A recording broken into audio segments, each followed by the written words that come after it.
Hi there, it's the No Vacancy News robot again. Glenn is feeling under the weather right now, so he asked me to open the show again this week. I wonder if me feeding him only Oreo cookies has anything to do with him feeling sick? Do you live, eat, and sleep the hotel industry? Looking to brush up on your game? You've come to the right place. Welcome to No Vacancy, the hospitality industry's #1 podcast, with your host, Glenn Hausman.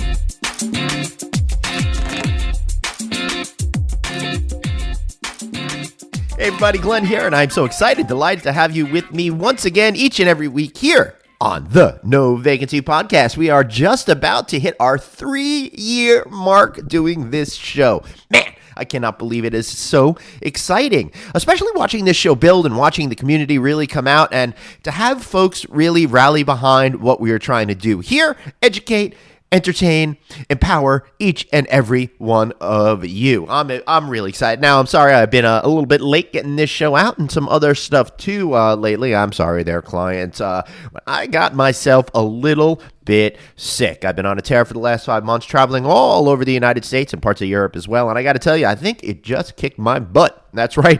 It totally floored me. I'm used to having all this energy all the time, and I just have had none. I think it all started last week when I was out in Las Vegas, or is it 2 weeks ago already? Gosh, that calendar just kind of confuses me. No, it was 2 weeks ago, and I just totally, I totally got messed up over there. Not from all the fun stuff, unfortunately. I was trying to be responsible and go to sleep early, and look what happens to me.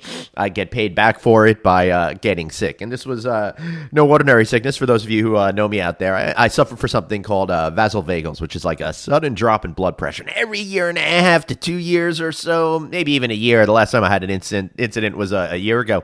I get really super sick really quick, and then it takes me a little time to recover from that. And usually in order to prevent fainting, I got to lie down on the floor and all of that kind of fun stuff. So I know it's a little too much for you guys to hear about my poor little health issues. Me, poor Glenn got sick. But, you know, I think it's fair to share these things from you. As a matter of fact, last year at the 2018 NYU Investment Conference, started to feel one of these spells coming on. And now 5 years ago, I wasn't that bright. I hadn't had it under control. And I wound up passing out, falling on the ground, smashing my chin against the floor, breaking my jaw.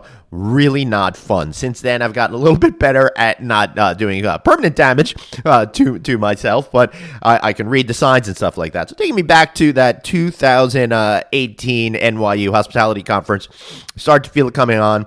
I managed to find a place on, I think it was the second floor of the marquee, and I hid between two of the elevators there because they all run around in a circle, and there's spaces in between there.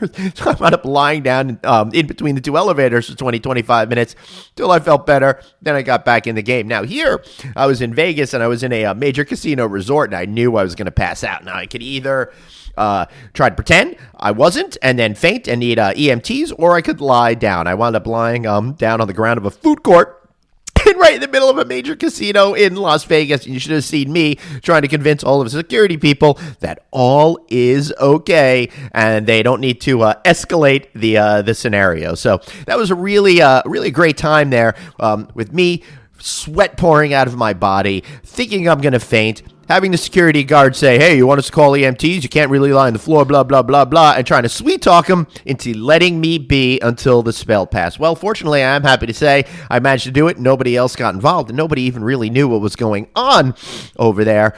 And I'm just really happy that I was able to sneak on through all of that thing. And believe it or not, the next day I was still able to do some kick-ass interviews. And speaking of those kick-ass interviews, they are going to be coming out in the Hotel Design podcast and on Checking In with Anthony and Glenn. The first one is going to be a crossover episode between the Design podcast and Checking In with Anthony and Glenn, where Anthony Melchiori and myself got to speak with Queer Eye's Bobby Burke all about his journey to fame and even a little bit of hotel design in there. A lot of fun. And then the second episode will be on Checking In with Anthony and Glenn, where we speak to John D. Dominica, who's a Las Vegas performer and a performer all around the world and happens to be the world's #1 Trump impersonator, which was so much fun to talk to someone. He even made fun of me, which is great. So you're going to want to be on the lookout for that episode. All right, so it's time. I got to get back on the train, get this show into gear. And today's show is all going to be about food. But before that, I want you to reshape your expectations of what an FF&E distribution partner for hospitality should be. Make Almo Hospitality your go-to partner to simplify FF&E deployments for the guest room and beyond with industry-leading brands, the latest hospitality trends, and distinctive new-to-market brands coupled with their specialized business development and hospitality-dedicated sales teams. These guys know everything about hospitality, and they are there to save you money. Almo Hospitality is a division of Almo Corporation, the nation's largest independent distributor of professional audio-visual, consumer electronics, major appliances, outdoor furniture, and housewares, and even some more. All right, so it's coming up first. Right now, we're going to be talking to Bryan Estep, and he's the Chief Revenue Officer at iSeatz. And we are going to talk all about the shift away from room service dining to a different type of in-room dining and what some of the factors are that are affecting all of these changes. And then after the break, we're going to speak with Miss Chi Lo of PATA, and where she did an incredible food waste study. And this is really something that all you folks that care about our universe are going to want to hear. It's all focused on what we can do to eliminate food waste, how we could look after our planet, and how all of this folds into how you can be selfish so you could save some more money. Of course, if you haven't registered for our weekly newsletter, that sounds so serious. If you haven't subscribed to our weekly newsletter, text the word hotel to 66866. You'll get our weekly newsletter. Be sure to check out the No Vacancy show, Hotel Design podcast, Hotel Tech podcast, the Checking In with Anthony and Glenn podcast, Business of Hotels podcast, and everything else that we do at novacancynews.com. Let me know what you think about that site. And also, go to the No Vacancy feed, subscribe to our podcast feed, please, and check out all the great videos that we're doing on LinkedIn, Facebook, and of course on novacancynews.com. All right, so now we're going to take it over to Bryan Estep to learn all about changing habits of the way people want to eat at the hotel. So thanks for listening, and I'll be back soon, hopefully feeling a lot better, and won't find myself lying on the floor of a casino resort somewhere. Thank gosh I was able to have some fancy words, and I wasn't, too, what do they say? Unsober. And I was able to get my way out of that. All right. So we'll see you guys next week. Thanks for your patience and waiting on this show, and have a great holiday.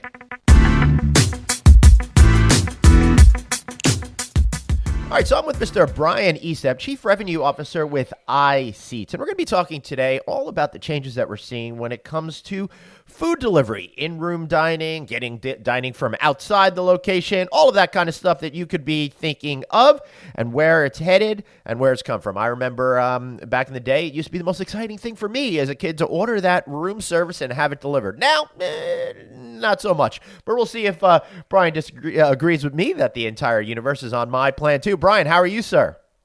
I'm doing great. Thanks so much for having me on your podcast. Yeah, I'm really excited to have you here, Bryan, because this is, again, one of these things, food is such an integral part of the hospitality environment, and room service used to be something that hoteliers, provided constantly for their guests. That seems to have changed. But before we get into that, could you quickly tell me a little bit about what iSeatz is? Yeah, so iSeatz is a technology company. We're located in New Orleans. We're celebrating our 20th year in business, and our mission is to help travel companies provide ancillary services to their best customers. So we tend to connect major travel brands with travel suppliers. Right. Okay, cool. So how does dining research fit into all of this?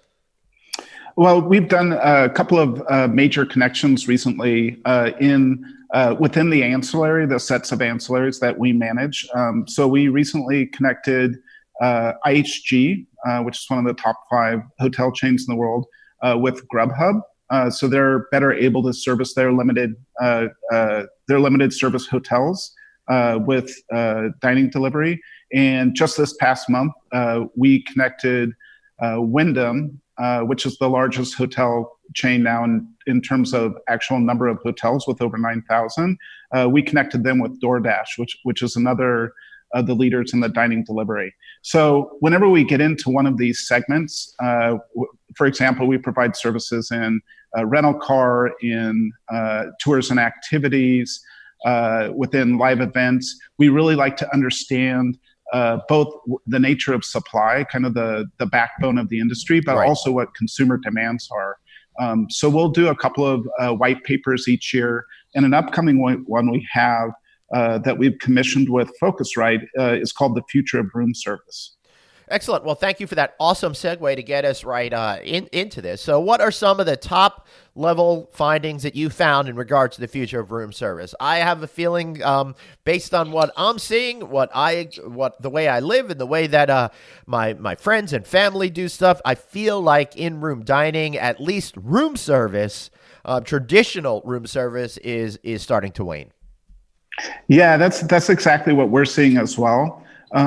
So the decline is real. What you're sensing is real. So over the past the decline 4 is years real or sounds so, like a great movie tagline too, by the way.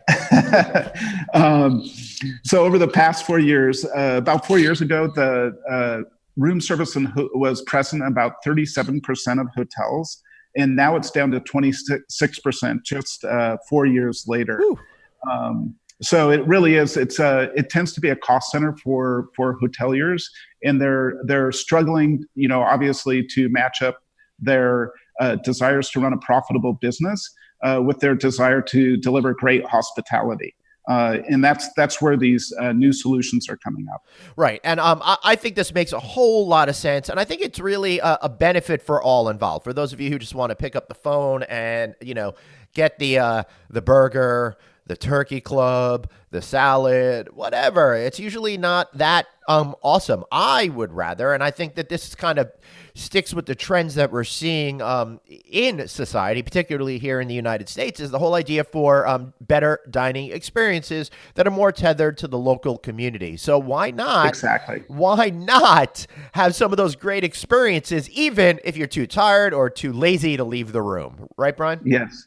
Exactly. And that tends to be the primary motivator for you would think that, hey, people want to get out and about, but if you're a business traveler, maybe you've just had 10 hours of meetings during the day. And if you're a leisure traveler, you've been out pounding the pavement, doing different tours during the day, seeing a lot of the city on foot. And at a certain point, there's sort of a desire for privacy and for convenience to have that meal in your room. And that's traditionally been serviced by room service. And now there's other options.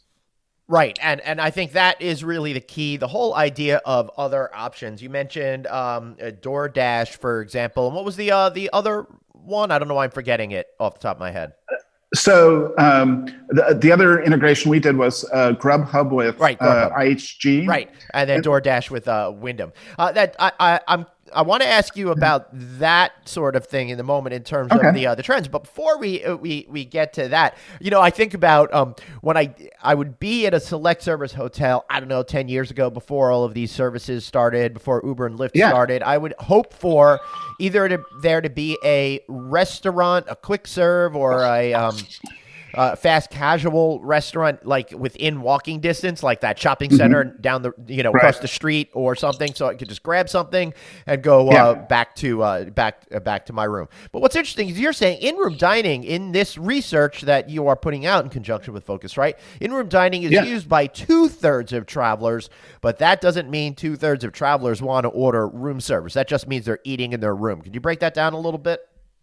Yeah, so we really looked at 3 different ways to order in-room dining. And we wanted to be agnostic about this, really just to understand sort of the needs and the trends of the market.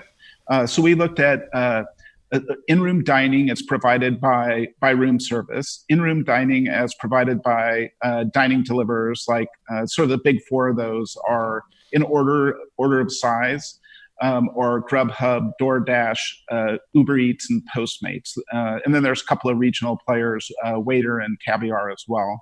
And then the third option is grocery delivery. And that applies to some types of accommodations, but not all are suitable to store food in the room. So extended stay type properties, timeshares, alternative lodging, those are ones that are more appeal to that type of in-room dining. Right. So, yeah. Okay. So when it comes to getting traditional room service, I have a feeling there's probably tethered more towards folks on the luxury level getting room service than ordering in a pizza from Domino's. Yeah, exactly. So that is the trend. So uh, uh, for room service, it tends to be in upscale hotels. So about 1 in 5 guests will order room service in upscale hotels, and then it goes down to 1 in 8 in mid-scale hotels. And the travelers tend to order once or twice during their stay. That's what we see. About 75% of travelers That makes will sense. order once or twice.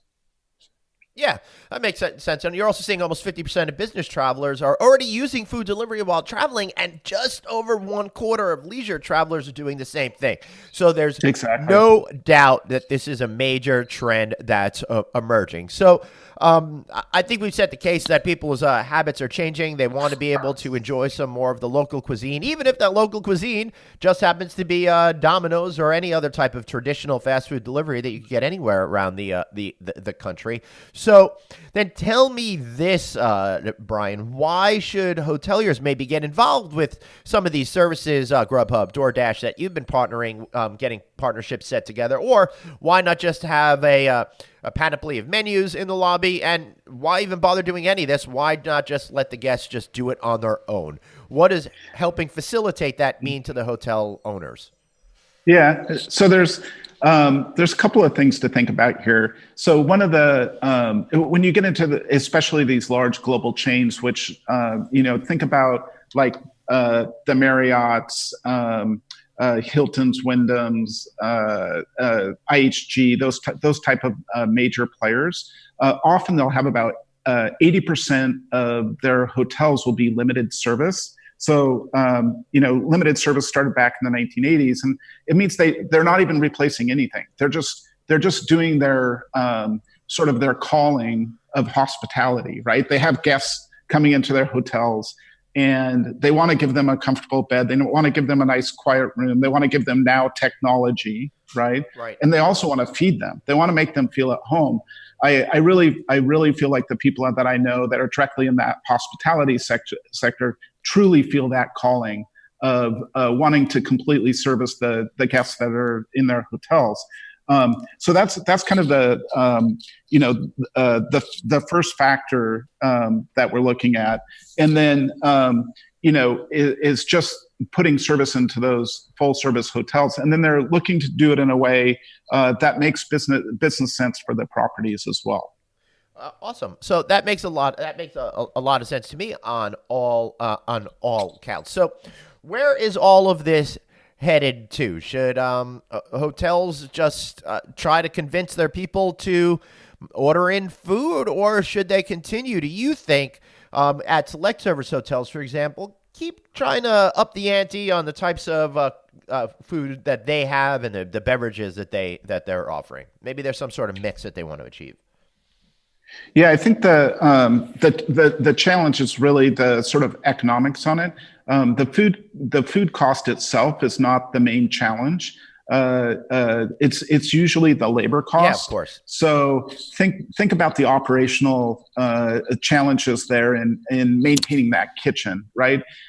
You've got sort of peak periods and then low periods of trying to keep that food available and fresh. And it's not, if you go down into a low period, you can't just have one person in the kitchen, right? Because you have a lot of turf to cover of what's on that menu. Right. So you do need multiple people there. You need people to actually deliver the food to the rooms. Right. Which is a challenge in itself, because you're competing with restaurants, for the high quality personnel who can do that.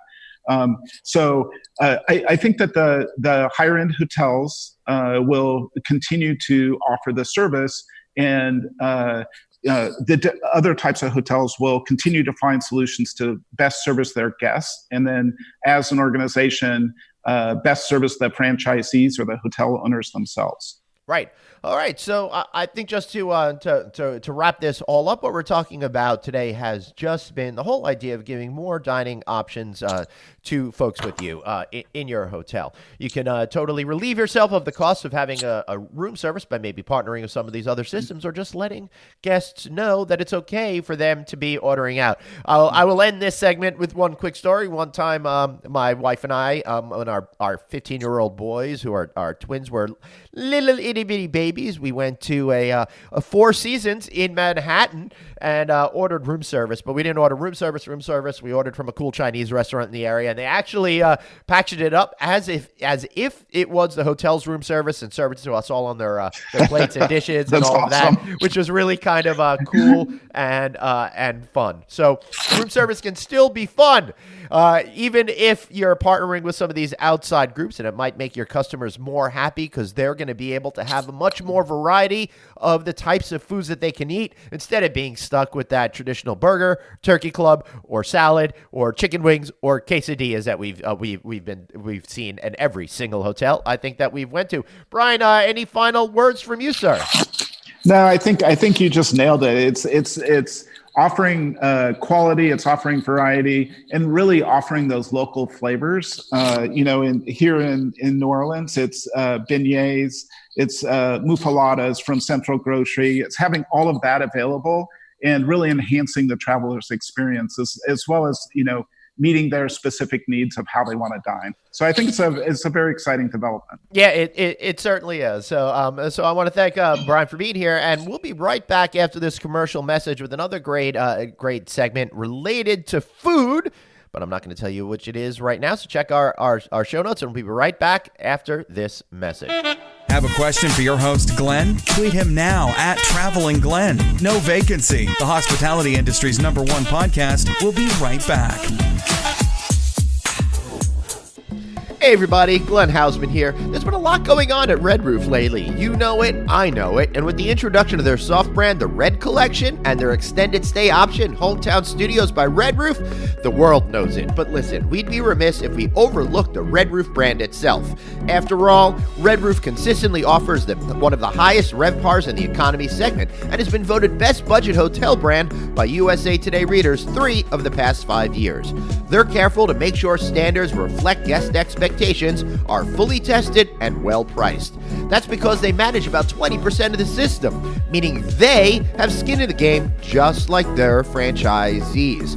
Then, of course, there's Red Roof Plus, the brand extension that created the upscale economy market with wood-like flooring, high-end bedding, spa-inspired baths, enhanced landscaping, and more, all based on consumer research, and all having a dramatic effect on owners' financial results. Plus, all Red Roof offerings come with Ready Rewards, a richest-in-class loyalty program with nearly 3 million members, and just happens to be the least expensive loyalty program for owners. Put it all together, and it's no surprise 86% of franchisees said they recommend Red Roof to fellow hoteliers. And those franchisees will also tell you, genuine relationships, real results. It isn't just some slogan, it's truly how Red Roof does business. Learn more by going to redrooffranchising.com or call 888-473-8861. That's redrooffranchising.com or call 888-473-8861. Back to the show. It's No Vacancy, the hospitality industry's #1 podcast with your host, Glenn Hausman.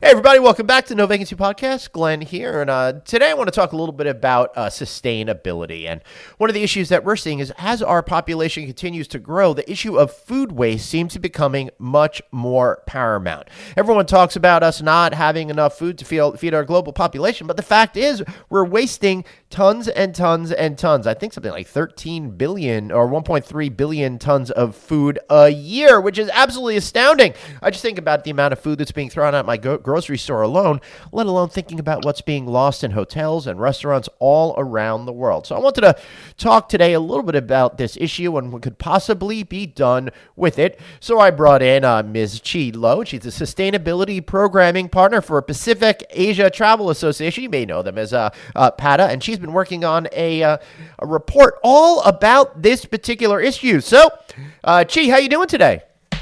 Good, Glenn. How are you? Happy to be on the show. Yeah, it is great to have you here today. Now, I've known you for quite some time now. I can't believe it's been that long, but I'm excited to have you on to talk to you about this issue that you're seeing out there. I think the best place to start is why did they have you create this this particular program that you're doing? And by program I mean paper that you put out there, which is an incredible 80 plus pages long, all about building an understanding for food excess in tourism, also known as buffet. Very clever how you did that, Chi. I mean, someone got a high five when they came up with that title. Thank you. Yeah, buffet stands for Building an Understanding for Food Excess in Tourism.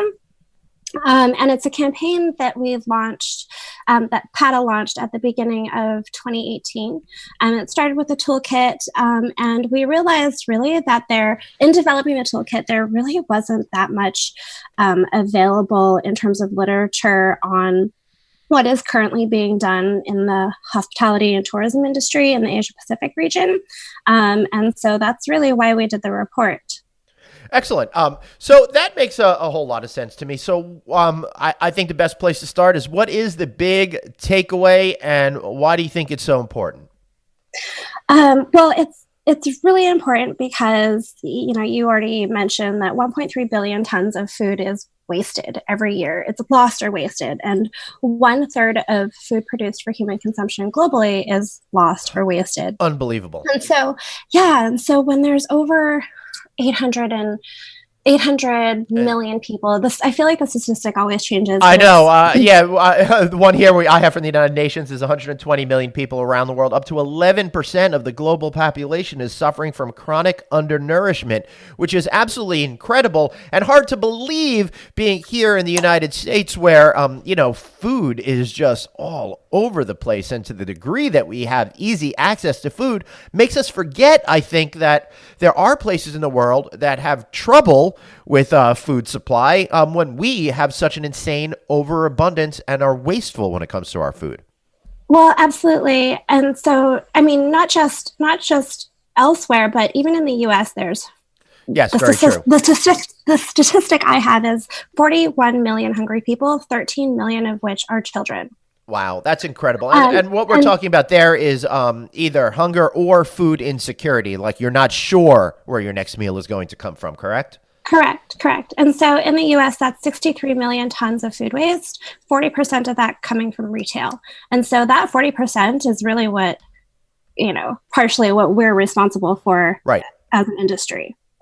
Right. So, okay, so we've wasted all of this food, and what can we do about it? I like to look at things. Let's start off by looking at things super selfish, right? And I think we could all do good in the world by being selfish. And in this case, you could be selfish by trying to not waste money buying food that you don't need, or at least providing it to folks that could use it. So how do you see entering this issue for the tourism business? What can they do about it, or at least how could they be cognizant of what is happening before they can do something about it? Oh my God, there is so much you can do in the tourism industry, and especially in hospitality. The first thing you can do is to measure it, to understand that there is an issue, and to find out how much is being wasted, where in your kitchen it's being wasted, whether it's storage or food prep or plate scrapings.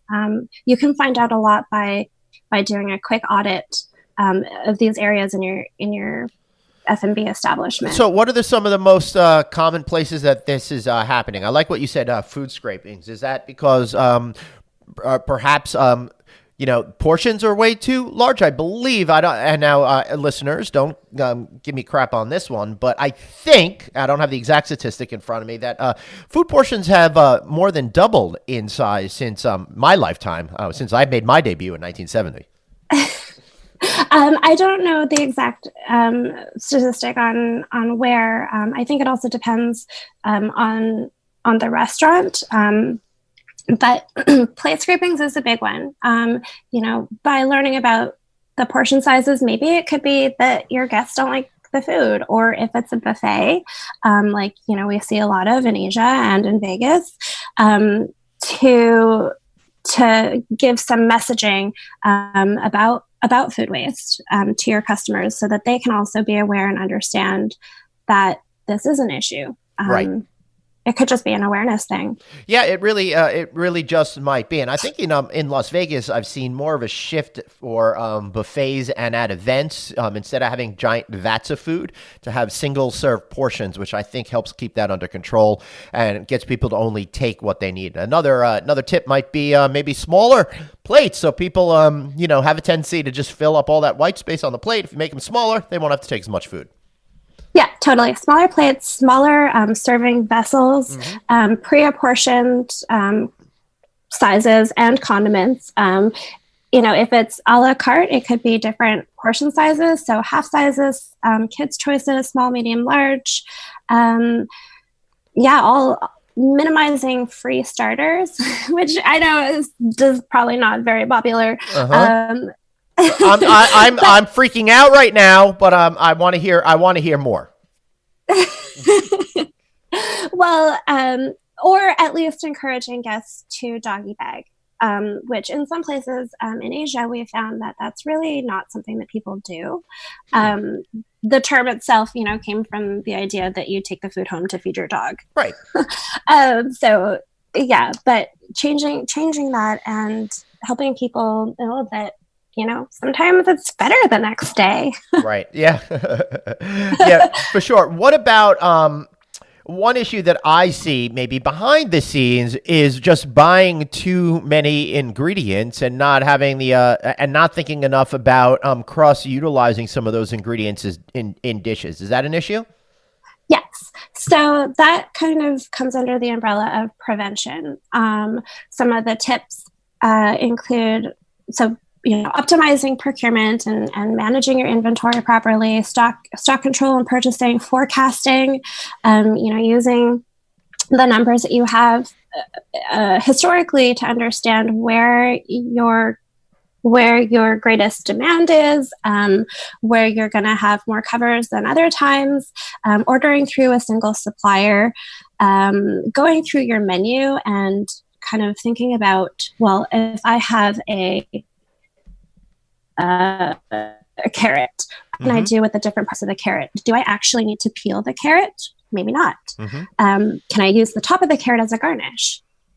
Something like that. So, right. And then also understanding first in, first out, first expired, first out principles, training your staff. That's a big one, to understand, labels and organizing storage and labeling and all of that good stuff. Right. It's a good point that you make about reading labels and stuff. I think one of the issues that we have here, in particular in the United States, I can't speak to Asia, and I know you'll be able to jump in with that, is for example, in our homes, it might say best if used by, let's just say, Thursday, or whatever the date on the calendar that particular Thursday might be. Doesn't mean the food magically goes bad on that day, and you could use it beyond that date. But I think most people, and I'm guilty of this too, instinctually think, oh, this is no good anymore, I should just throw it out. Yeah, absolutely. I mean, there's certain things like meat where there's a hard stop. Yeah.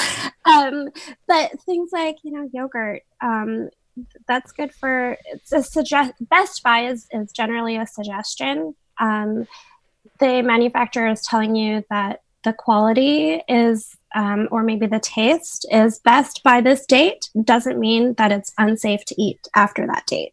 Right. Yeah, exactly. So, inevitably, there is going to be waste in the kitchen, and I understand that 40% of restaurants and hotels, et cetera, seem to give that excess food away to different organizations. Why aren't the other 60% doing it, and what's really happening here? Oh gosh, it could be a whole host of things. Again, the awareness. It could be that, it's just too much of a pain to do it. Right. You need to prepare the food, make sure that it's safe to eat after. Its first intention. Prepare, getting a refrigerated truck could also be an issue. Right. Maybe you just don't have access to it, or maybe there isn't a demand for redistributed or excess food. Right. Yeah, there's so many different variables, and it really depends on the infrastructure of the hotel or event and the destination. Excellent. So, what are some of the other ways that that folks are starting to be more thoughtful and sustainable about our food supply? I have a feeling it doesn't just deal with food waste, but other elements of the food chain as well. I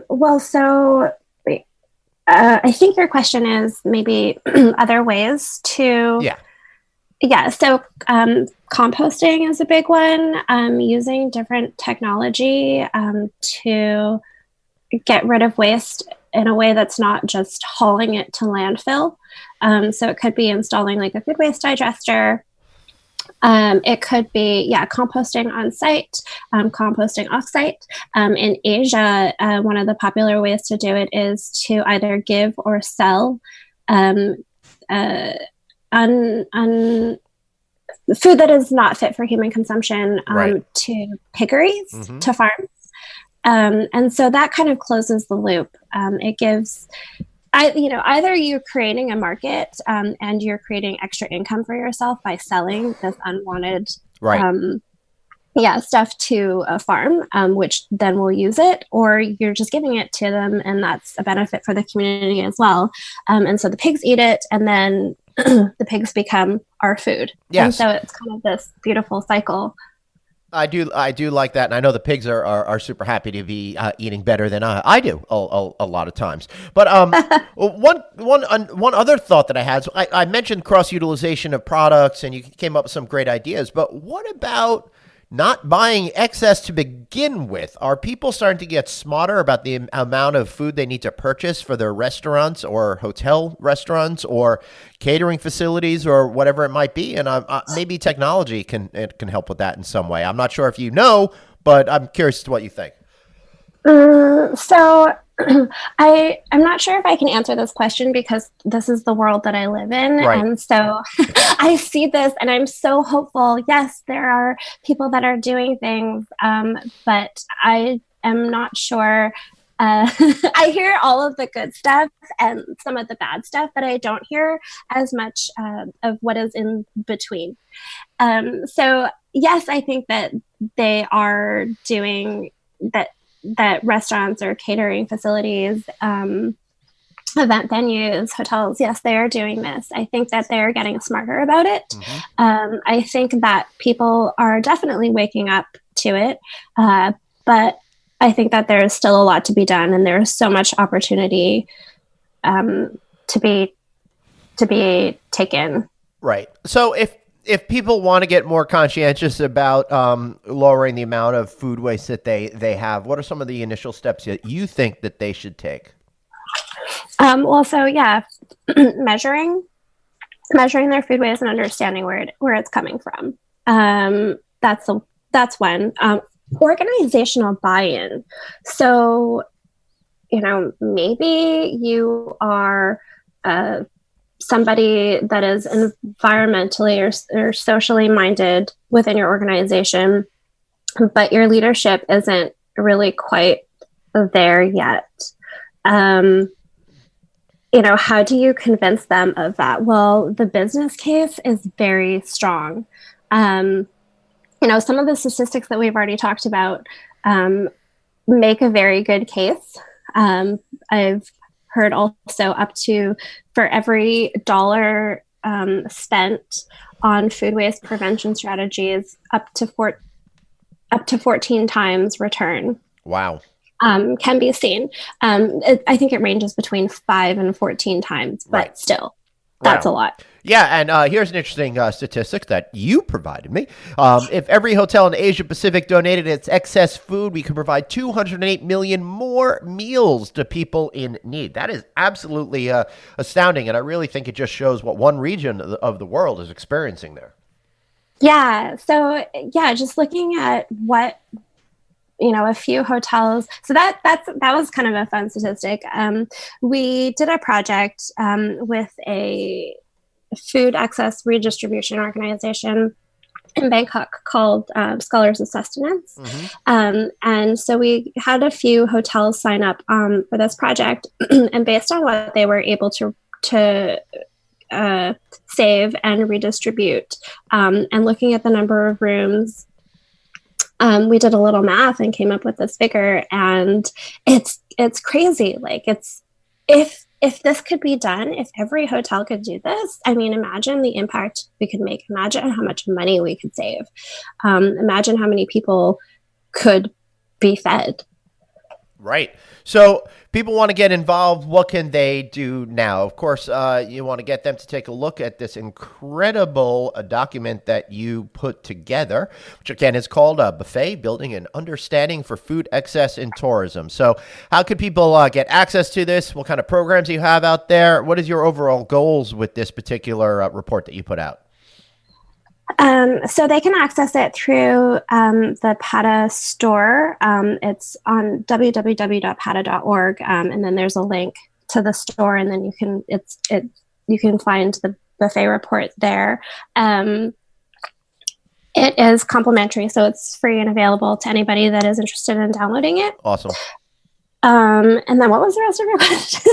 Any other resources that you have or that people can take a look at in order to get involved and maybe find ways to start a training program and get other folks involved in creating a great sustainable strategy for their restaurants?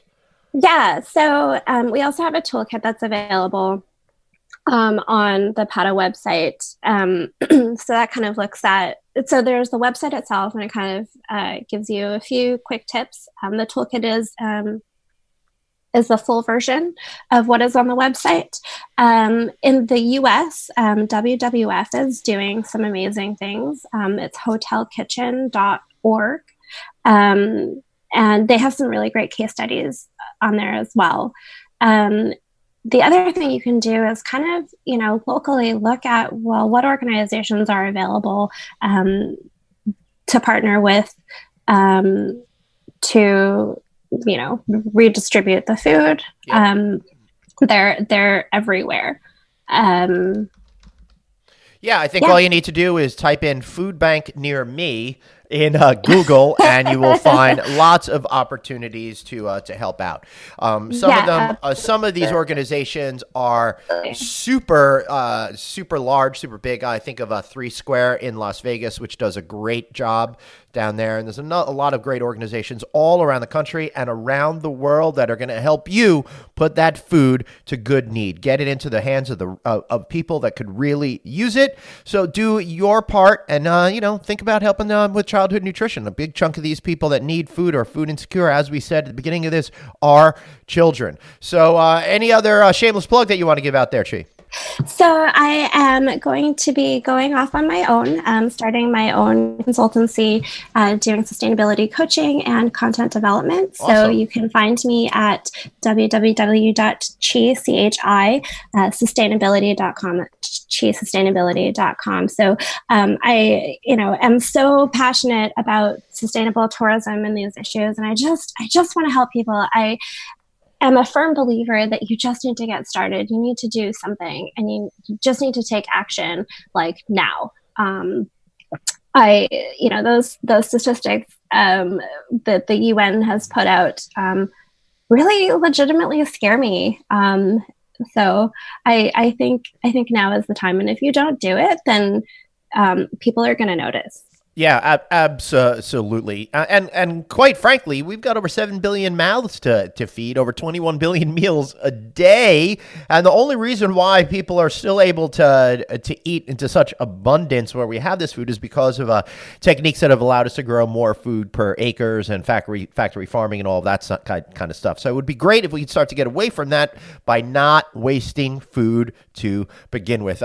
Chief, folks that are reluctant, that haven't done anything, what's a good first step in order to start doing something to be more conscientious about sustainability in your operations? Contact me. Yeah. I love it. All right, give your email address one more time. It's Chi, CHI, at chisustainability.com.